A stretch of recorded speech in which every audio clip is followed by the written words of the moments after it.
Nous sommes la première génération à ne pas avoir connu la vie sans Internet. Nous sommes la première génération à ne pas avoir connu la vie sans le téléphone à portée de main. Nous sommes la première génération à ne pas avoir connu le passage à l'an 2000. Nous sommes la première génération qui n'est pas angoissée à l'idée de récupérer les photos chez l'imprimeur en se demandant si la pellicule ne sera pas mauvaise. Nous sommes la première génération à pouvoir faire circuler une information aux quatre coins du monde en moins de 10 secondes. Nous sommes la première génération à connaître l'info-minute. La première génération à connaître le flux d'infos continu. Depuis notre tendre enfance, on nous demande de savoir faire la différence entre des réelles informations et des mensonges montés de toutes pièces, mensonges auxquels on a envie de croire. Des mensonges qui sont tellement mieux que la réalité et qui permettent de ne pas se sentir coupable de ce qui se passe autour de nous. Des mensonges qui rendent la vie plus belle, face à une réalité qui fait peur. Une réalité à laquelle nous n'avons pas envie de croire. Le monde se dégrade et on préfère s'inventer une réalité dans laquelle tout est dirigé par des grands méchants qui nous rendent la vie dure. Nous sommes dans un monde où un simple tweet suffit à changer l'histoire, où le simple fait d'avoir un minimum d'imagination, un scénario qui tient la route et un logiciel de photomontage, on peut faire basculer une vie.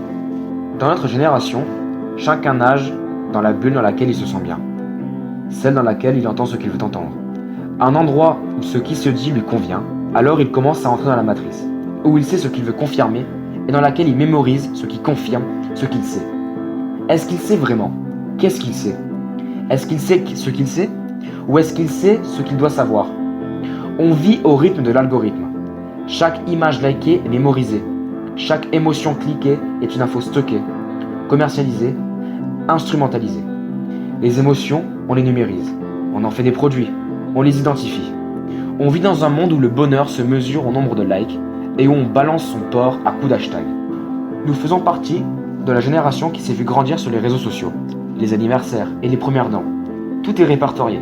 On a choisi ce monde édulcoré, ce monde où il suffit d'appuyer sur l'application Bonheur pour avoir le filtre qu'il faut. Un filtre sur la misère, un filtre sur le mensonge. Et puis un jour, on se réveille, le filtre disparaît. Puis un jour, on voit des images où des enfants meurent de faim dans des pays où vivre tous les jours est un combat. Un faux ou un tox. Et puis un jour, on voit des gens confier leur vie et celle de leurs enfants à des marchands de liberté. Ces gens qui n'arriveront jamais à destination car leurs corps seront retrouvés sans vie sur les plages de notre beau pays. Un faux ou un tox. Alors, toutes ces infos se bousculent dans nos têtes. Ça crée des courts-circuits dans notre carte mémoire, celle de la réflexion. Ça crée des bugs. Est-ce que c'est vrai? Est-ce qu'on nous ment? Est-ce qu'on nous manipule? Le mot théorie du complot vient alors à l'esprit. Tout ceci est-il vrai? On ne sait plus. On ne veut pas savoir. Alors la vie continue et on se lève le matin. On aime la télé, on met la chaîne qui convient à nos idées. Ensuite, on prend la voiture et on écoute la radio qui nous plaît. On rentre à la maison et la mécanique recommence.